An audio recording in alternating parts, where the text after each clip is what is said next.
Fleet Commander Thul stared at the large display screen, his four eyes blinking nervously as the unknown vessel appeared at the edge of their detection grid. The sleek, angular ship moved with purpose through the stars, unlike anything the Galactic Alliance had encountered before. "What is it?" Thul asked, his voice low and careful. Intelligence Officer Carr tapped rapidly on her console, analyzing the incoming data. Her thin fingers trembled slightly as the readings became clear. "Commander," she said, "sensors indicate the vessel is of human origin." A hush fell over the command center. Humans were known to the Alliance only through distant observations, primitive beings barely able to reach their own moon. Their technology should be centuries behind the Alliance's, yet here was evidence suggesting otherwise. "Impossible," Thul muttered. "Run the scans again." Carr did as ordered, but the results remained unchanged. The ship design matches no known Alliance pattern. Energy readings are unusual. They appear to be using a form of fusion drive we haven't seen before. Thul straightened his uniform and made a decision. "Send 2 scout ships to investigate. Keep a safe distance. Establish communication if possible." Outside the main Alliance vessel, 2 smaller ships detached and moved toward the human craft. On their approach, new alarms suddenly blared throughout the command center. "Commander," Carr shouted over the noise, "the human ship has activated defensive systems." The display showed multiple weapon ports opening along the hull of the human vessel. The ship, now identified as the TNS Harbinger, had shifted its position, presenting the smallest possible target profile to the approaching Alliance scouts. "They're locking weapons on our scouts," reported the tactical officer. Thul's skin paled. "Order our ships to hold position. Do not appear threatening." Admiral James Walker stood on the bridge of the TNS Harbinger, his weathered face illuminated by the glow of tactical displays. His gray-streaked hair and the deep lines around his eyes spoke of decades of service. "Status report," he commanded. Executive Officer Lena Miller responded immediately. 7 alien vessels detected, sir. 2 are approaching our position. Their technology appears advanced, beyond anything we've encountered before." Walker nodded. "Lieutenant Reed, any response to our hails?" Communications Officer Tom Reed shook his head. "Nothing yet, Admiral. I'm broadcasting on all frequencies." "Keep our shields at full strength," Walker ordered. "But hold weapons unless I give the command." The Harbinger was humanity's finest warship, built not for conquest but survival. After the great solar storms had devastated Earth's infrastructure 50 years ago, humanity had been forced to adapt quickly.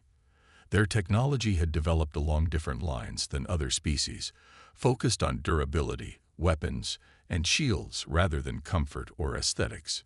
"Sir," Miller said quietly, "if these aliens are hostile." Walker finished her thought. "Then we buy time for the colonists. That's our mission." On the Alliance command ship, Science Officer Wren studied the human vessel with growing concern. "Commander Thul, these readings are troubling. The human ship appears to dedicate nearly 60% of its power to weapons and defensive systems. This suggests a highly militarized society." Thul considered this information carefully, or a desperate one. "Begin transmission of the standard Alliance greeting. All languages, all frequencies." As the Alliance attempted communication, a junior officer misinterpreted a power surge from the human ship as a weapons charging sequence. Panicking, he fired a warning shot that passed close to the Harbinger's hull. "Who fired that?" Thul roared, but it was too late. The human ship's response was immediate and shocking. Multiple weapon systems locked onto every Alliance vessel simultaneously. Shields deployed in complex, overlapping patterns. Engines powered up to combat levels. The warning blared across every Alliance ship. "Danger. Human warship DTECTDD on radar. All vessels prepare for possible engagement." But aboard the Harbinger, Admiral Walker remained calm. "Hold fire," he ordered. "Let's see what they do next." The first contact between humanity and the Galactic Alliance balanced on a knife's edge. Admiral Walker stood at the viewport, watching the alien vessels with a calculated calm that belied the tension on the bridge. The warning shot had missed the Harbinger by a mere 100 meters, close enough to be intentional, yet far enough to suggest hesitation rather than outright aggression. "Sir, all weapons systems are locked and ready," Security Officer Jack Tanner reported, his hand hovering over the tactical controls. Walker raised a hand. "Hold position. They're testing us." Executive Officer Miller approached, keeping her voice low. "Admiral, remember why we're out here. Earth can't take another generation of refugees if this goes poorly." Walker nodded, memories of the devastated Earth flashing through his mind. The once blue planet now wrapped in permanent storms, its population crowded into the few habitable zones remaining. The environmental collapse had forced humanity to develop military technology not out of aggression, but necessity. Raiders from the outer colonies had taught them harsh lessons about survival. "Lieutenant Reed, open a channel." "Let's try again." Reed's fingers danced across his console. Channel opened. "Sir." Walker stepped forward. "This is Admiral James Walker of the TNS Harbinger. We are on a peaceful mission of exploration and mean no harm. Your warning shot has been noted, but we will not retaliate unless directly threatened." On the Alliance command ship, Commander Thull's face darkened with rage as he rounded on the junior officer who had fired the shot. "You may have started a war with an unknown species," he hissed. The junior officer trembled. "Sir, their power signatures matched our weapon profiles. I thought they were preparing to fire." Science Counselor Wren entered the command center, her slender form moving gracefully despite the crisis. "The humans are broadcasting again," she announced. "They claim peaceful intentions." Military Counselor Vox scoffed, his heavy frame dominating the room as he joined them. "A warship on a peaceful mission. Look at their design. Every line of that vessel was built for combat. Perhaps they have different priorities than we do." Wren countered. "Not all species develop along the same technological path." The human message continued to play, translated by Alliance computers into their language. The voice sounded firm but measured. "We have left our home system seeking contact with other intelligent life. We come as explorers and potential friends." Vox laughed harshly. "Friends don't approach with weapons hot. Neither do they hold fire when provoked," Wren pointed out. Thull considered both perspectives. "We need to understand their capabilities before making any decisions. Prepare a detailed scan of their vessel." Back on the Harbinger, Engineer Chief Maria Garcia rushed between stations in the engine room. The shields had drawn significant power during their activation, and the flow regulators were struggling to compensate. "Jones, reroute power from Deck 3. She shouted over the hum of the engines. "Wilson, check the forward emitters." The engine room was a testament to human ingenuity. Parts salvaged and repurposed, innovations born from desperation rather than academic advancement. Garcia had modified the fusion reactors herself, coaxing twice the expected output from systems that theoreticians had claimed couldn't be improved. Her console beeped an alert. "Bridge, this is engineering. They're scanning us. It's a deep scan.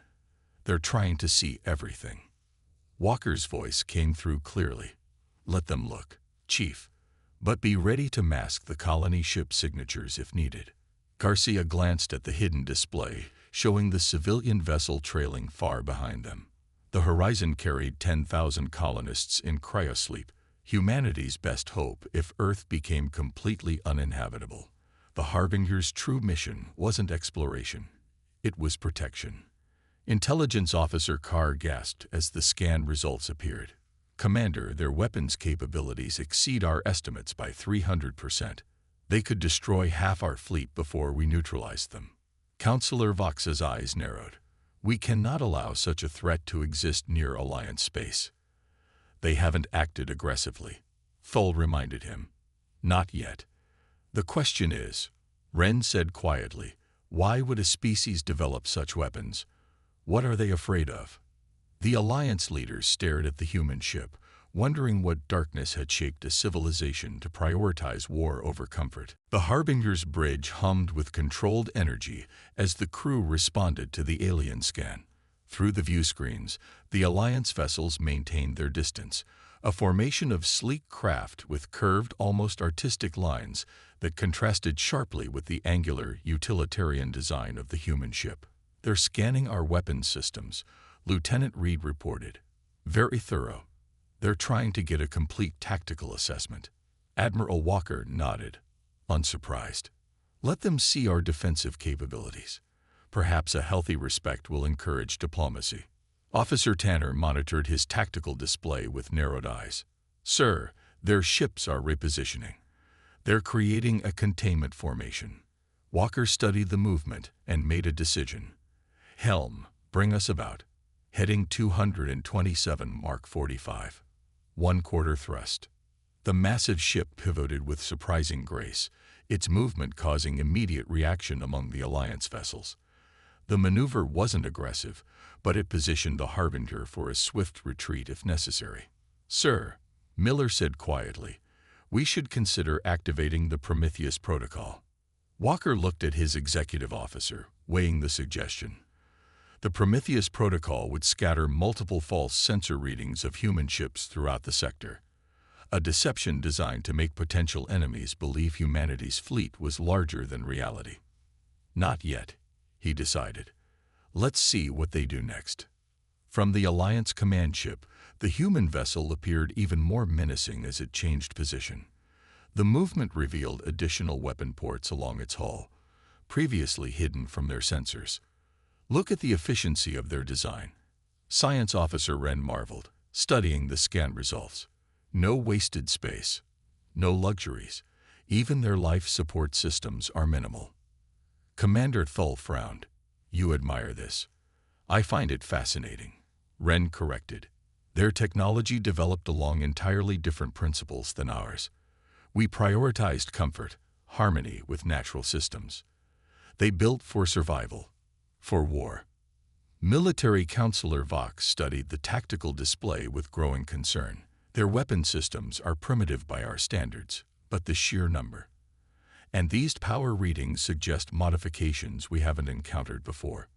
Intelligence Officer Carr highlighted a section of the scan. "Their shield configuration is unlike anything in our database. The overlapping patterns suggest they could withstand significant bombardment. A species doesn't develop such defenses without facing threats," Thull observed. Wren nodded. "Exactly.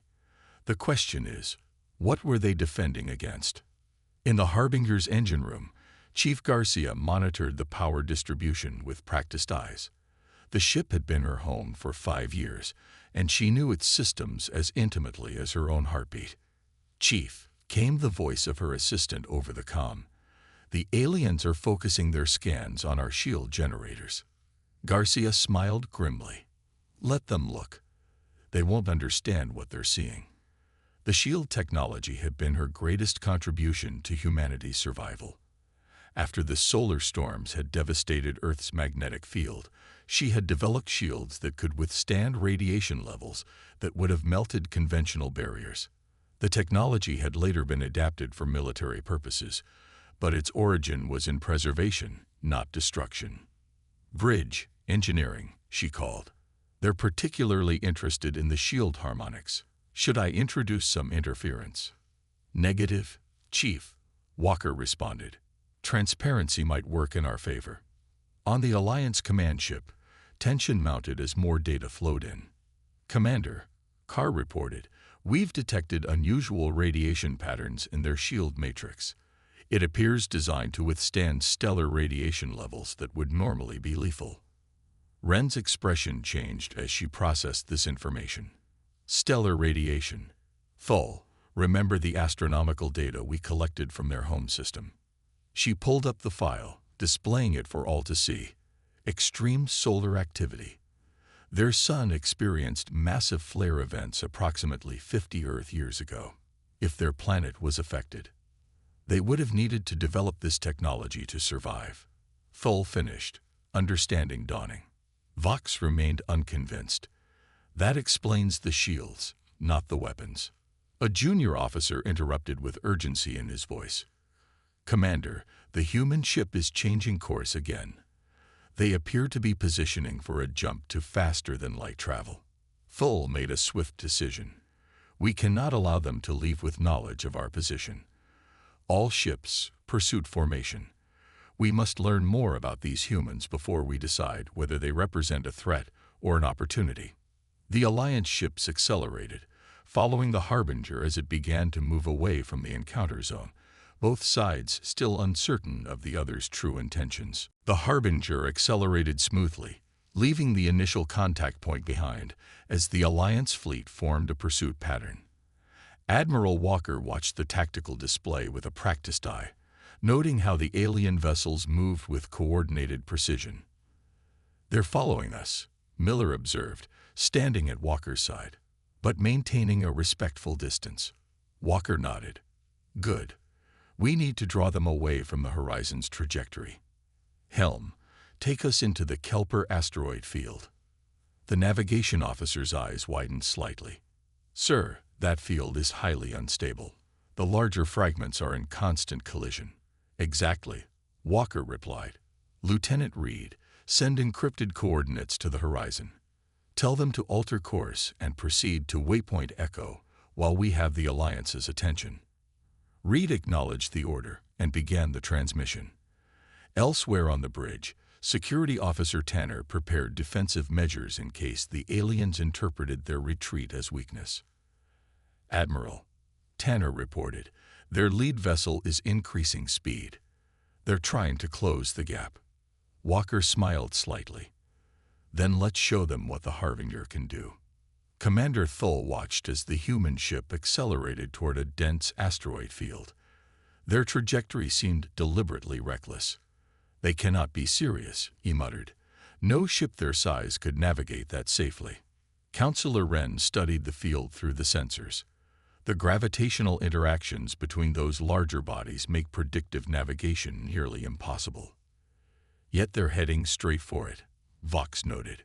"Either they're desperate, or they know something we don't," Thull finished. "Maintain pursuit, but approach the field with caution." As the Alliance ships followed, the human vessel suddenly increased speed, plunging into the swirling chaos of tumbling rocks and dust. What happened next left the Alliance observers stunned. The Harbinger executed a series of maneuvers that should have been impossible for a ship its size. It rolled between colliding asteroids, used the gravity of larger bodies to slingshot past obstacles, and at one point skimmed so close to a massive spinning rock that Alliance sensors registered hull contact. Yet the ship continued unharmed. How are they doing this? Carr wondered aloud, her eyes fixed on the display. Wren's voice was filled with reluctant admiration. "Their inertial control must be exceptional. And their pilot is either insane or brilliant," Thull concluded. Two Alliance scout ships attempted to follow the Harbinger's exact path and quickly found themselves in trouble. One took a glancing blow from a small asteroid, spinning dangerously before its backup systems stabilized. The other had to reverse thrust abruptly to avoid collision, nearly causing a cascade failure in its drive system. "All ships, reduce speed," Thull ordered. "Find a safer route through the field." On the Harbinger, Chief Garcia fought to maintain power balance as the ship executed its extreme maneuvers. Sweat beaded on her forehead as she manually adjusted the inertial dampeners. "Jones, more power to the starboard compensators," she shouted. "Wilson, watch those harmonic fluctuations." Her team worked frantically, their movements practiced from countless drills. The Harbinger's engines weren't just powerful, they were responsive in ways that defied conventional engineering principles. Garcia had modified them herself, drawing on survival techniques developed after Earth's catastrophe. In the pilot's seat, Navigation Officer Parker guided the ship with preternatural focus. His hands danced across the controls, making micro-adjustments based on instinct as much as the sensor data. "Nice flying, Parker," Walker commended from his command chair. "Thank you, sir," Parker replied without taking his eyes from his controls. My grandfather flew supply shuttles through the radiation storms after the collapse. Said if you can navigate an ionized hurricane, you can fly anything. Walker nodded, understanding the reference. Human pilots had developed extraordinary skills during Earth's darkest days, passing that knowledge to subsequent generations. As the pursuit continued, the Alliance ships were forced to take a longer, safer route through the asteroid field, gradually losing sight of their quarry. "Commander," a sensor officer reported suddenly, "we're detecting additional energy signatures at the edge of the system." Full turned sharply. "What kind of signatures?" "Similar to the human ship, but smaller. At least 3 distinct vessels." Counselor Vox's expression darkened.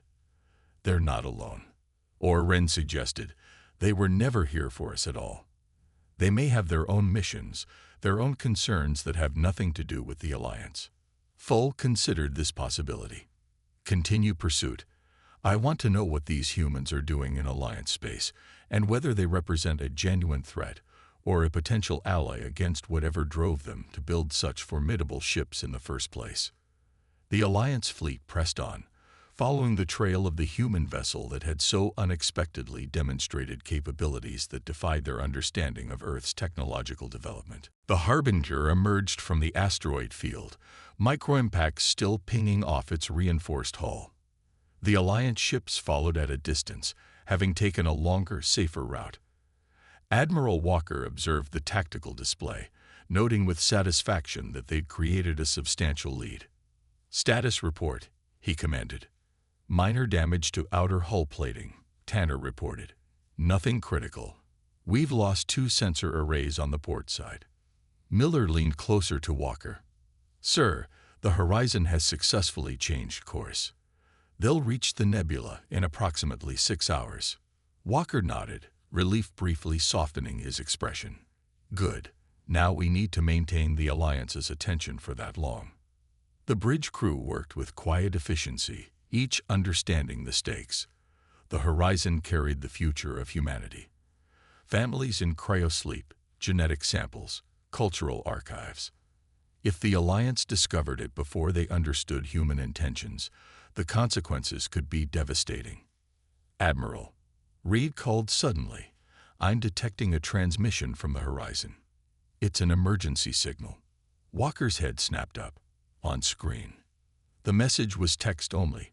"Life says you pu orti f lolutudes to UH Curar wopo dies as at risk. Engineers Rari QBist AASI stance." Walker's face hardened. "Set course for the horizon.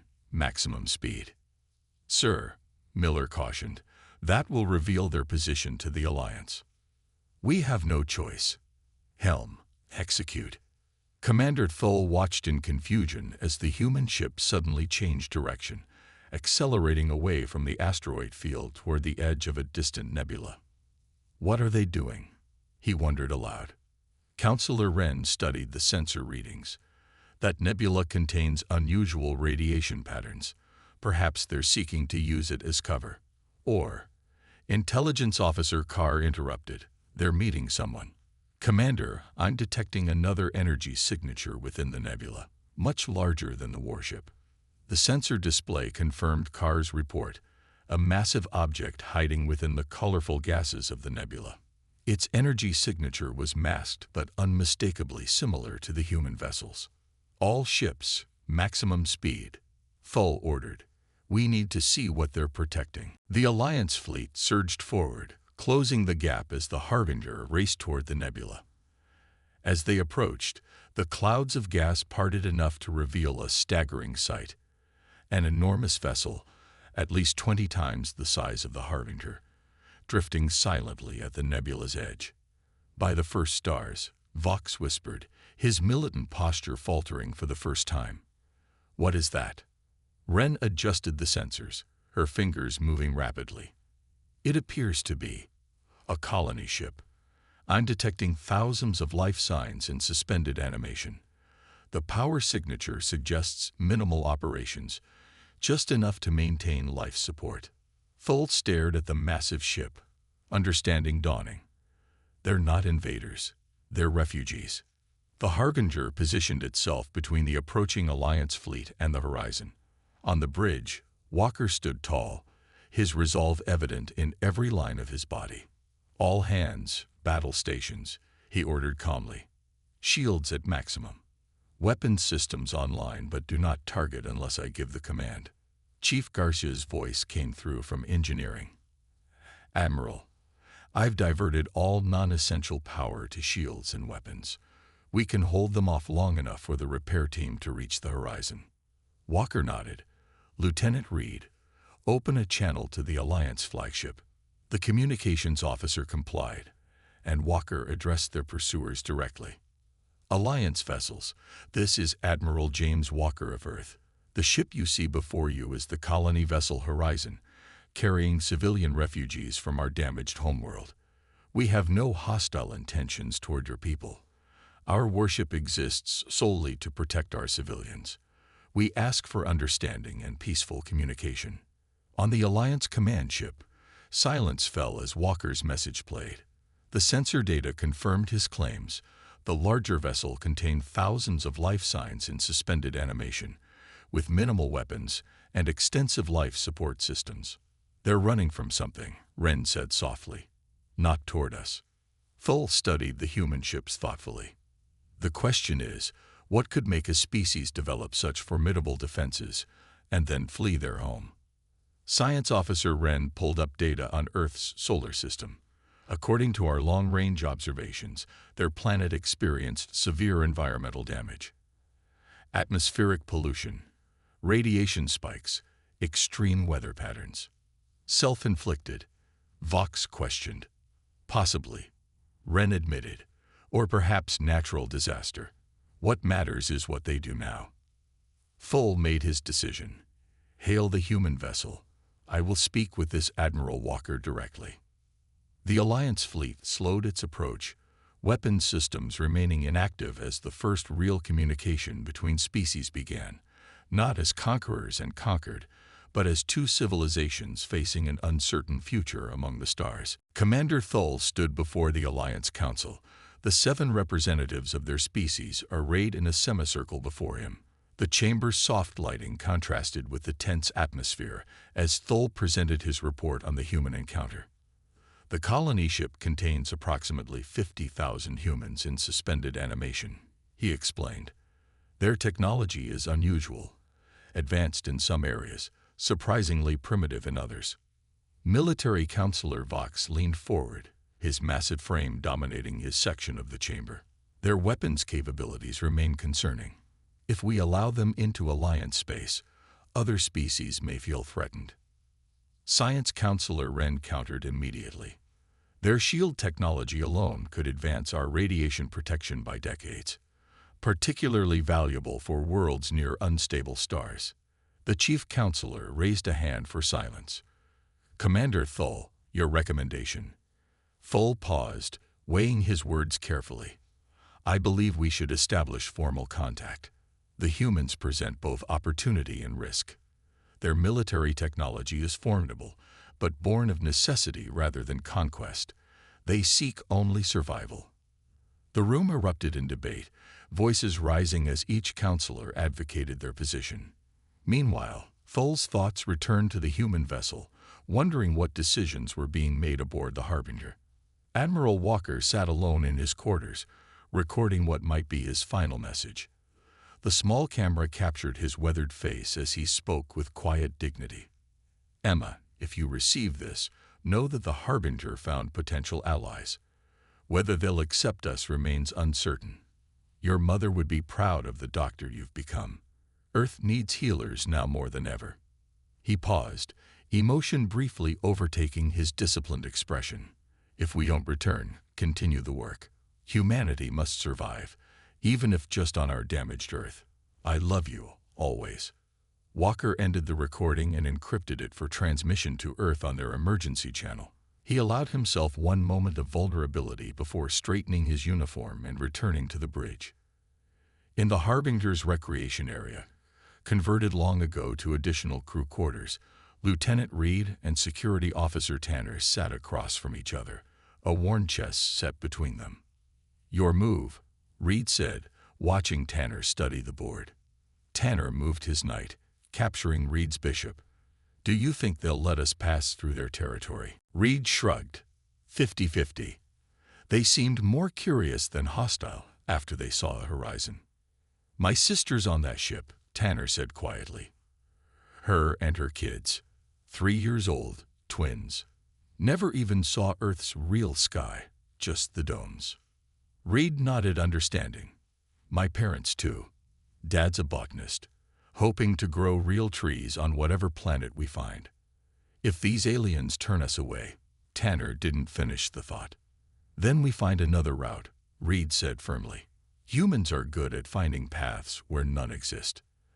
They continued their game, each move deliberate, focusing on the small carved pieces rather than the massive uncertainties surrounding their fate. Chief Garcia knelt beside the Harbinger's main power coupling, reciting quiet prayers in her native language as she performed maintenance. The rhythmic ritual calmed her as her hands worked independently, replacing warm connectors. The ship had become more than machinery to her. It was a living entity, humanity's guardian. Each system she maintained might mean the difference between survival and extinction for the sleeping passengers aboard the Horizon. Her communicator chimed. "Chief, report to the bridge. The Alliance has requested technical specifications on our shield technology." Garcia's hand stilled. The shields were her life's work, developed after watching radiation sickness claim her parents. The technology represented humanity's best protection against a hostile universe. "Understood," she replied. "Should I bring the complete schematics or the restricted version?" The pause told her everything. "The Admiral says complete access, a show of trust." Garcia closed her eyes briefly. "Acknowledged." On the Alliance command ship, Intelligence Officer Carr studied the human vessels with growing fascination. "Commander," she reported to Thull, who had returned from the council meeting, "I've detected something unusual. The human warship contains extensive memorial documentation, images, names, recordings of their lost cities. A warrior culture?" Thull asked. "No," Carr replied. "More like survivors keeping their history alive. They carry their dead with them, honoring their memory." Thull considered this. The council remains divided. Vox fears their military potential. Others see opportunity. "And you?" Carr asked. "I see a species that has suffered greatly yet retains hope," Thull replied. "Perhaps not so different from our own." Thull made his decision. Against direct orders, he would meet with Admiral Walker personally. The Alliance protocols were clear regarding unknown species, but something about these humans suggested that standard procedures might not apply. Sometimes understanding required risk. "Prepare my shuttle," he ordered. "I will speak with this Admiral face to face." Commander Thull's shuttle approached the Harbinger slowly, the small craft dwarfed by the human warship's imposing silhouette. Through the viewport, Thull observed the vessel's battle-scarred hull, noting how each repair showed evidence of practicality over aesthetics. "Shuttle secured for docking," came the human voice over the communication system. "Commander Thull, Admiral Walker will meet you in Docking Bay 3. The shuttle connected with a gentle shudder.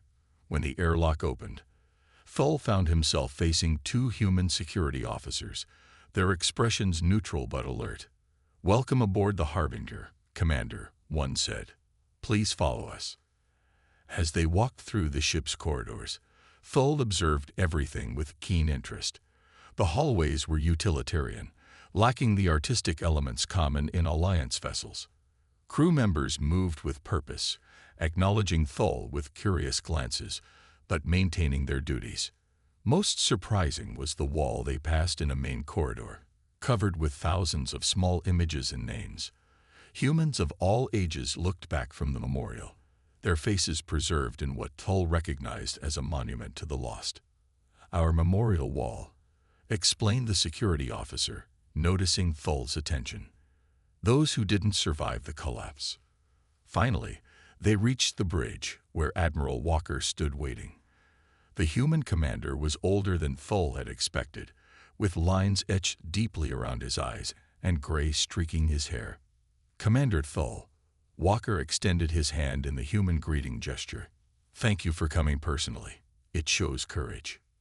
The Alliance Council chamber erupted into chaos when they learned of Thull's unauthorized visit to the human ship. "This is outrageous," Vox thundered. "He could be captured or killed." Science Counselor Wren remained calm. "Or he could establish the trust needed for meaningful alliance." The Chief Counselor silenced them with a gesture. "We will wait for Thull's report before making any decisions." Aboard the Harbinger, Walker led Thull through the ship, showing him not a perfectly maintained warship, but a vessel of contradictions. Weapon systems retrofitted onto what was once a scientific vessel. Crew quarters housing families. Hydroponics bays growing food alongside ammunition storage. "This ship was never designed for war," Walker explained as they entered engineering. "Like most of our technology, it was adapted from other purposes." Chief Garcia greeted them, her hands stained with engine lubricant. She spread the shield schematics across her workstation. "Our shield technology," she explained, "was originally designed to protect against solar radiation after our planet's magnetic field was damaged." Thull studied the designs with growing amazement. "These configurations, they're unlike anything in Alliance science." Garcia nodded. "Necessity forced innovation. When you're dying, you think differently." In the medical bay, Thull was shown techniques for treating radiation poisoning that the Alliance had never considered. In the navigation center, star charts revealed dozens of human ships scattered across space, all following different paths from their dying world. "We don't seek conquest," Walker said as they returned to the bridge. "Only survival. A place where humans can live without environmental suits and underground shelters." Thull considered everything he had seen. "Your weapons concern my people." "They concern us too," Walker admitted. "But they've kept our civilians alive." 2 days later, the Alliance Council reconvened to hear Thull's report. His testimony was passionate and direct. "The humans possess technology we need," he concluded. "Their innovations in radiation shielding alone could protect millions on our border worlds." Vox remained skeptical. "And their weapons?" "Defensive in nature," Thull replied. "I propose a trade. Safe passage and colonization rights on uninhabited worlds in exchange for technological exchange." The debate lasted hours, but eventually a vote was called. By a narrow margin, the Council approved probationary membership for humanity. 3 months later, the Harbinger floated in orbit around an Alliance world, its hull gleaming with fresh repairs. On its side, workers had painted a new designation: TNS Harbinger Explorer. On the planet below, human children played alongside alien children in the settlement's central plaza. Alliance engineers studied human shield technology, while human doctors shared radiation treatments with Alliance medical personnel. Admiral Walker stood with Commander Thull on the observation deck, watching the activity below. "Do you think it will last?" Walker asked quietly. Thull considered the question. "Your people bring something unique to the Alliance. You see solutions where we see only problems." A new message began circulating through Alliance communications networks, replacing the original warning. "Notai C. Human allies in SEC2R. Approach with respect, and we also am." The Harbinger's journey had ended, but humanity's journey among the stars was just beginning. Not as conquerors, not as refugees, but as partners in the vast, complex tapestry of galactic civilization.